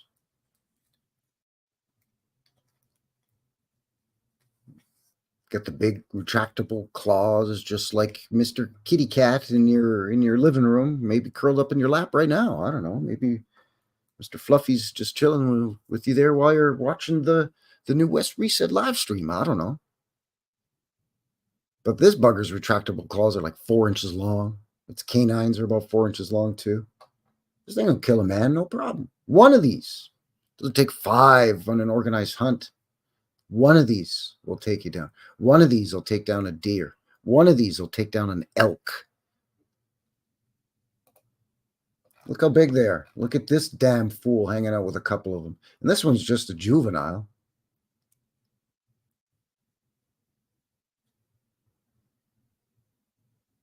A lynx a little smaller, bobcat a little smaller, but these things are big. Very majestic. You want to portray power, there it is. Just because this dumbass ain't intimidated by it. These things are big. But the symbology, the Lions Club, a philanthropic sort of group, organization. It's like, regular people. They join this club. It's like 4-H, but they do philanthropic type stuffs. They raise money for, I don't know if your town has a flood, or they helped put people's vital information that live with like sort of special needs or handicaps. They have all their vital information put in a message and stored somewhere in their home should something happen and they need to be identified or they can't communicate for themselves. On the surface, just like all these other organizations, right? They're supposed to be a bunch of do-gooders, right? Like the Shriners. But the Lions Club was started by a guy in 1917 who was a former Freemason. We all know how the Freemasons like to swoop in and take credit for stuff that isn't theirs, much like the Templars. In fact, the Freemasons hitched their wagon onto the Templar narrative and tried to claim it as we're descendants of that tradition. We can trace our lineage all the way back to the Knights Templar, which again is very closely associated with lions and the rose and cross, the red rose, the Rosicrucians. And again, that goes back to the church and the crown, right? And the lion of, what was his name? Joseph or whatever. Can't remember, but you know what I'm saying.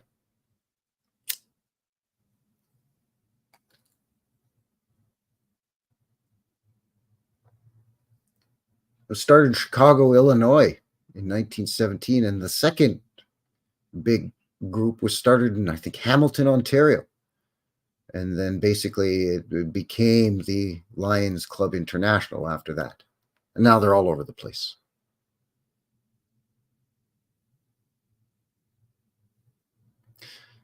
Howdy, Lavender. Lavender in the box. Hello. I mean, it is a beautiful kitty.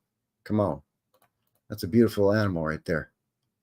To me, that's any time you want to portray power and grace and wisdom and, just majestic, again, all the good virtues that of whatever idea you want to portray in a symbol, you could do that with this North American mountain cat as opposed to an African lion.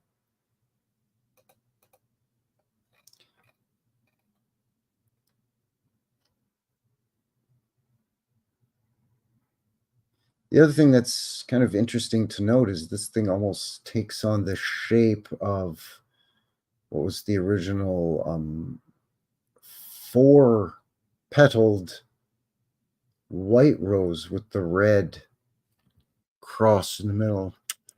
Its name escapes me, but then it later became like the Rosicrucian.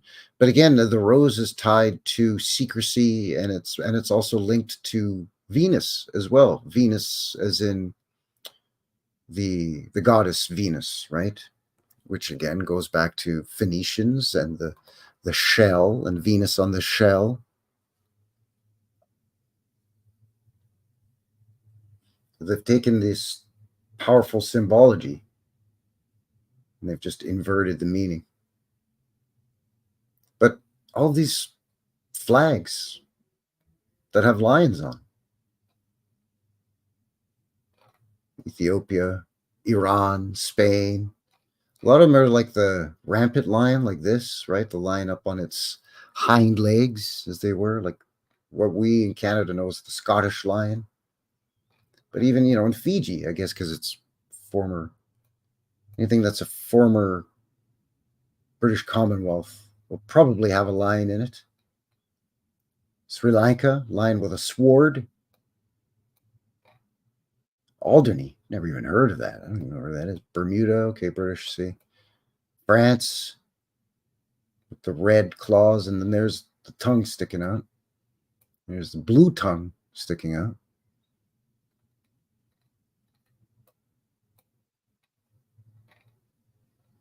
State of Israel, for some reason they have a blue lion. Belgium, you see it just goes on and on. Germany, Montenegro, they have the two-headed eagle, I guess. It's not really an eagle. Looks almost like a firebird, but like a phoenix, I guess, maybe, or a thunderbird or something. But there's a lion there. Lion. Look, Saskatchewan, Alberta, Saskatchewan, Canada. Lion with some 3 sheaves of wheat. What does an African lion with its mane have to do with Saskatchewan, Canada? Don't know. Spain? Sure. You know, Ethiopia? Yeah, I get it. Iran even? Sure, why not?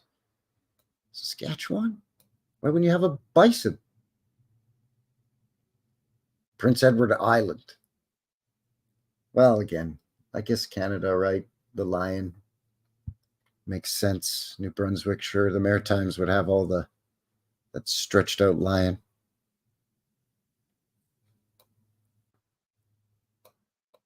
Yeah, see, there's that Scottish lion. It's basically you gotta, oh, there's a griffin, I guess. Yeah. It's got an eagle head. You're mostly seeing either this stretched lion or this sort of rampant lion or up on its hind legs lion. But every once in a while, he's holding something, a sword or a staff or some kind of globe or something. What's this one holding? 1800 with 1, 2, 3, 4, 5, 7 arrows. Okay. It's a winged lion, a little bit more of a human-looking face and a halo on it. Septinsular Republic. Never heard of you. Sorry, don't know who you are, buddy. But that symbology is just everywhere. Lions. Okay, yeah, see, because there's lions that symbolize, the tribe of Dan, but then there's also the lion of, like there's biblical lions, Old and New Testament lions.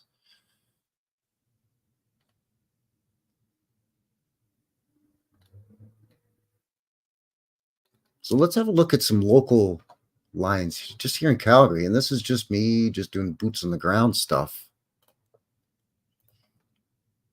Just here locally.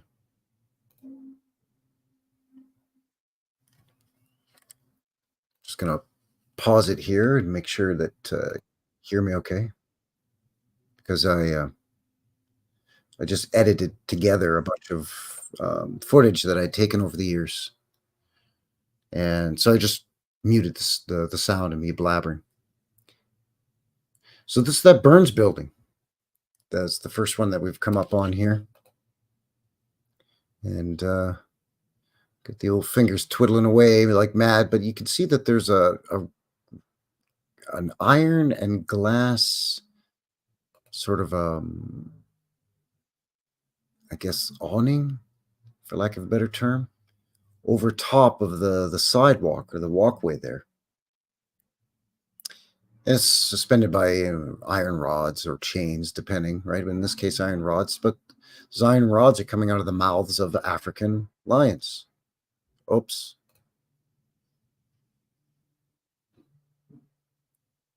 I think at one point here I do run across the street and get a bit of a closer look. This is the Burns building now in the photo slideshow that I showed you just a few minutes ago. There was a couple of those lion's heads on the outside of the Burns building. So this guy was one of what was known as the Big Four here in Calgary, one of the original organizers of the greatest outdoor show on earth, the Calgary Rodeo Exhibition and Stampede, biggest rodeo in the world. And Mr. Burns was not that Mr. Burns. Quit messing around with a guy now, a different Mr. Burns.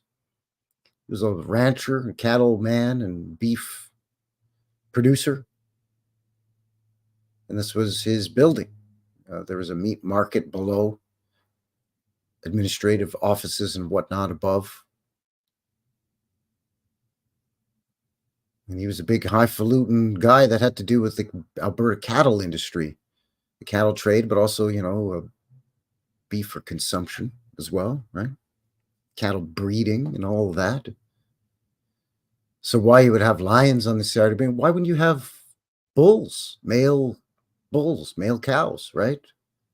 Why wouldn't you have big, huge, horned male cattle heads on the side of your building, holding up that beautiful glass enclosure? I think I'm just waiting for the traffic to, let me just, whoa. Slow down there, bud. Just wait for the light, I think. Skip across traffic. No, I'm not giving you the devil horns. That's just Frankie Fingers showing you a couple of things up there. Oh, okay. I guess we're jumping to the next one. All right, here we go. This is Center Street Bridge. So as you can see, I'm walking northbound here. So as you can see, I'm right on the walkway. And on the other side of the street, they've, of course, eliminated the streetcar or the trolley years ago. But on the other side of the street, there's another one right there. Now, again, you know, to be clear, they do have buffalo or bison heads on them as well, which definitely could be swapped out for a lion in terms of, again, what they want to portray as power, prestige, and all of that. You had a dog named Cowgirl? That's cute.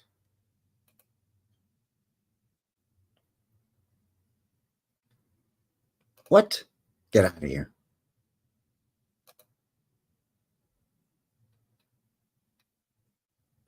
Yeah, under that promenade, the canopy. Canopy is, I think, the term I was looking for, not awning. I guess it could apply as well.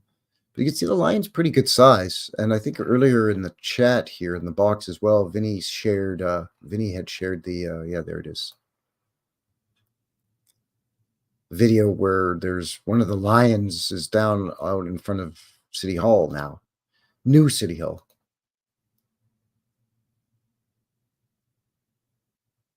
Well, they did restoration work. So they've taken casts and moldings. So the ones that are currently on the bridge are replicas. They took molds of the old ones and then made new ones out of sandstone. Because again, you know, the sandstone's a dime a dozen out here. And supposedly because, you know, being out exposed like that on the bridge, they deteriorate very quickly. See, look, there's that bison head. So these are supposed replicas. The one that's in front of City Hall underneath the overhang there for protection from the elements is supposedly one of the originals. That's what they say, but it's, you know, it's convoluted and very confusing as always. Cameron Laney in the box saying, what email to send you pics? Yeah, it's in the description box below. You can also go to my my channel's about section, about, oot in a boot, the about tab, my channel's homepage there, and list the guy's email there as well. But please don't try to get me to sell stuff or tell me that you can shoot me up to 8,000 subscribers in a month if I just do this or that and pay you $29.95 or whatever. I don't want those kinds of emails. I want my channel to grow naturally through real life people like everybody in the box right now talking about lions. Now, if you're going to send me some pictures or some ideas for the show, absolutely. The lines of communication are always open and they're always welcome. Love to hear from you. As mentioned, I've worked behind the scenes in the past with a couple of projects. Cousin Vinny, Terry, tonight with George. This is another, I did another live stream a while back where I shared photos sent. And a bunch of those were from George too.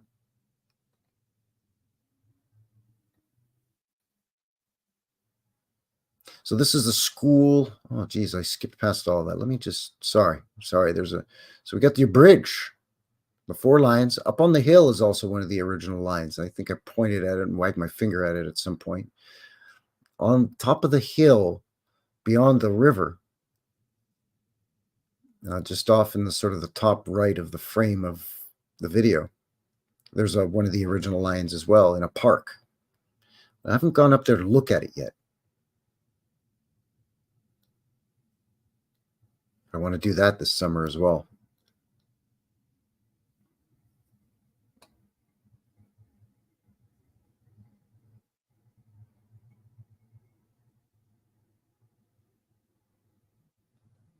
That's right, Joe. Jabberoo Joe says, I want my channel to grow orgasmically.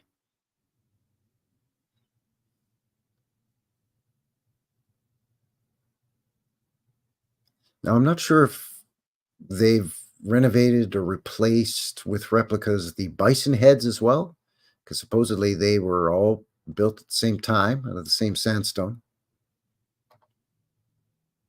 Somebody stole the plaque for the city monument status.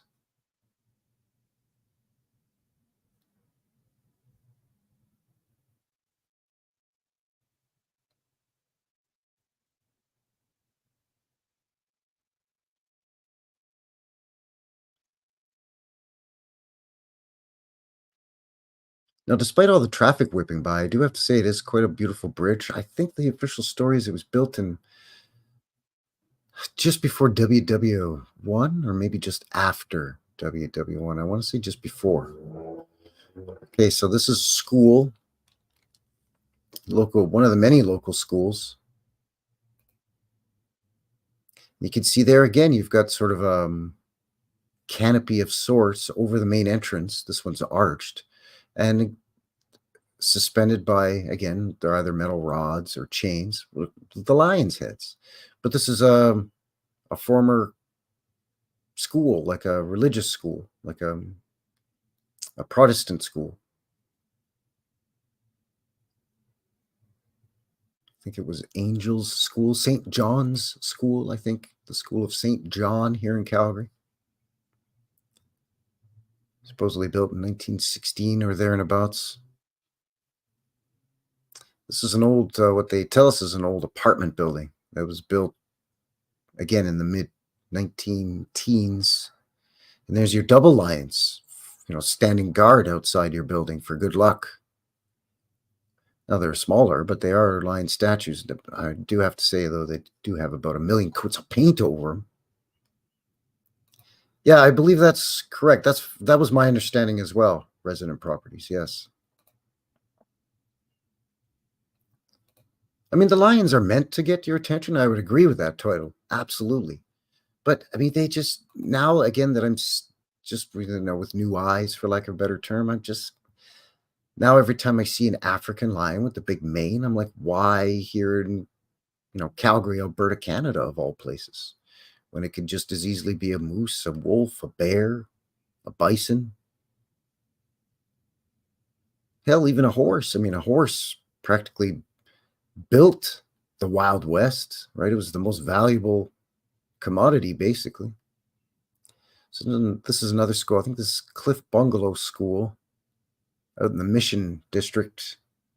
And much like the other school, you could see they had to rubber stamp this with a narrative of it's an old school because it's almost identical with the curved canopy over top, suspended with the lion's mouths, and then the date in between. This one, I think, a couple of years older than the other one, but virtually identical.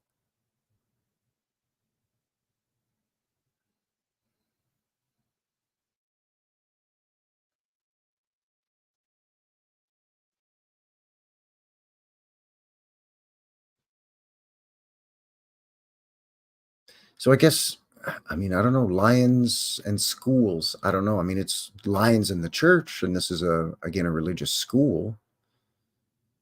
But, this guy was a cattle, your railroad barons, this was a cattle baron, basically, this guy. But no cattle on his building, African lions. Center Street Bridge.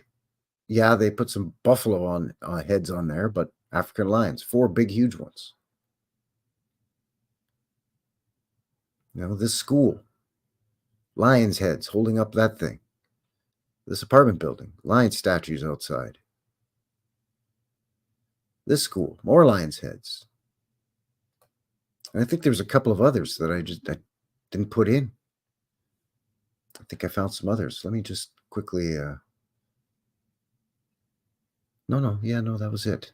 There was like 4 or 5 places, and that's just basically without even really, like, I didn't have my camera in my hand and say to myself that day, okay, I'm going to go out and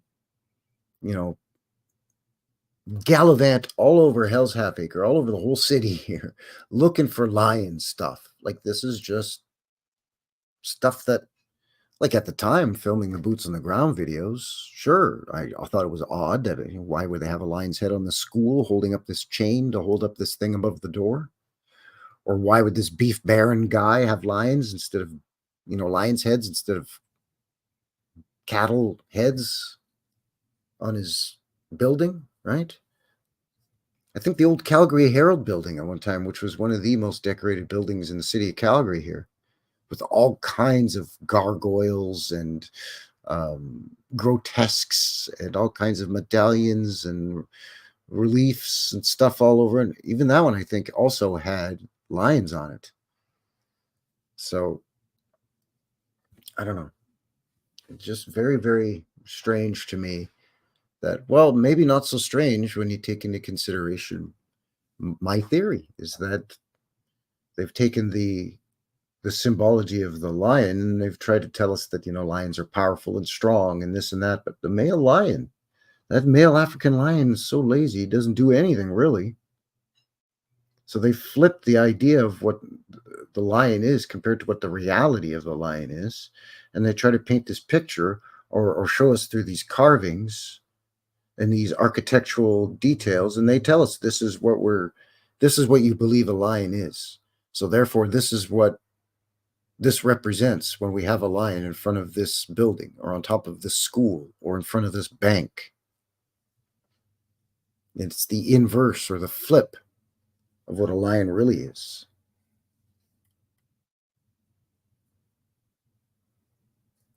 The male lion just lazes around, and once all the work is done for him, then he rushes in and grabs it and claims it for his own. That's my theory. That's my take on it. And that's what I think is what's with all the lions. But I don't know. Let me know what you think in the box. And as always, if you're tuning in after the fact and watching this on the re-up, let me know what you think down below, because I appreciate you and all of your support as well. Thank you, as always, for tuning in and watching these. I know they roughly coming in around 2 hours. So I know sometimes it may take multiple viewings to get through. So I appreciate all of your support as well, just like all of you. Tonight here in the box, thank you very, very much for all your support. Again, the best way to support the channel is just give me a thumbs up or a thumbs down. Leave a comment, share it if you're on multiple platforms yourself, Insta or Facebook or whatever.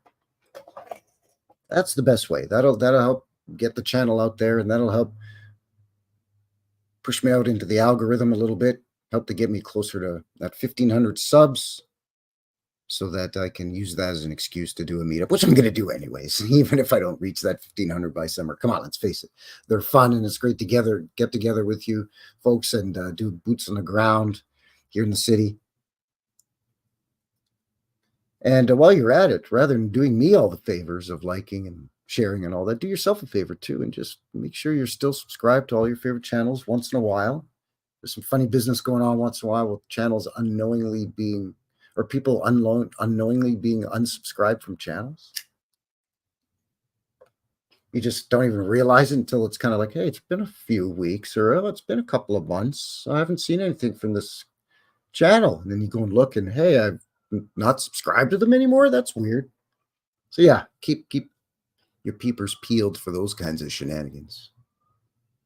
Oh, there's another siren in the background. And speaking of peepers peeled, keep your ocular sphericals glued here to the channel as per usual. Every Sunday, boots on the ground. Got a beautiful old world church to look at coming up this Sunday. Of course, Wednesday, I give you a sneak peek at your midweek vintage footage.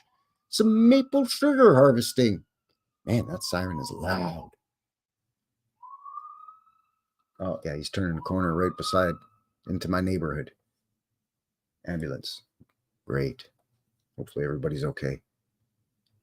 A special vintage footage edition coming up tomorrow, too.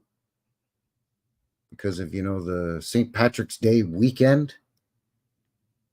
So you got me tonight for the live stream. Will you be quiet out there with that nonsense now? I'm trying to talk to the good folks here on the show here now.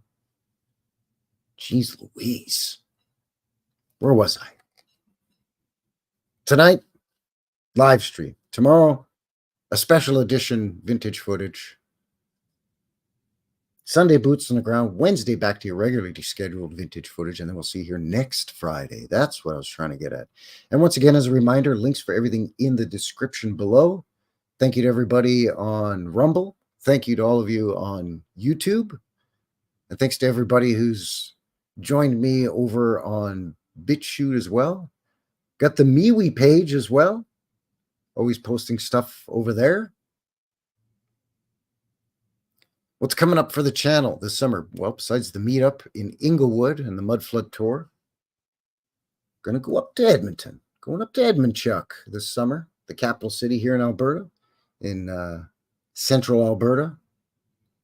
Check out the legislature grounds and give you some Mudflood walkabouts of some of my old stomping grounds there. Maybe we'll go check out Jasper Avenue, some of my old neighborhood, the old prison that's up there, a couple old churches, and a little bit of the old section of downtown. I'll try and get in as much video of that as I can up in Edmonton. And I think a guy's going to try to go back to Heritage Park this summer. Last summer, Cousin Vinny and I went over there. I want to go back and check out that train museum and the old-timey, old-fashioned car museum, too. So I think I'm going to try to squeeze that in this summer as well. So there you go. Lots going on for the channel. So keep it tuned here. And once again, thank you very much, everybody in the box tonight. Again, thanks to everybody who's keeping an eye on things for me. Hippie Shake, like Super Mod Extraordinaire. And, of course, Cousin Vinny, my buddy, helping out not only with boots on the ground and other behind-the-scenes stuff, but a mod as well. So thank you. Just the mods, we don't really get a lot of trouble here on the channel. The mods are really, really good at, Vinny and Hippie especially, because they're here quite often. They're really good at sharing links and stuff because, like a guy's not the most coordinated. So if they can throw links in the box to share with all of you, that's great. And they always do a great job of that. So I can't thank all of you enough for that. And to everybody for taking time out of your weekend and kicking it off here on Friday with yours truly, Old Frankie, New West Reset, and New West Reset Live, episode 57.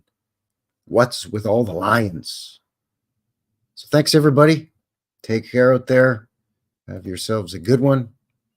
And until the next one, we'll see you. We'll see you later. I don't know. I lost my train of thought. I'm hungry. I'm going to get some dinner now, I think. All right. Take care, everyone. Have a good one. Cheers. It's a mystery. It's a mystery wrapped in a riddle inside an enigma.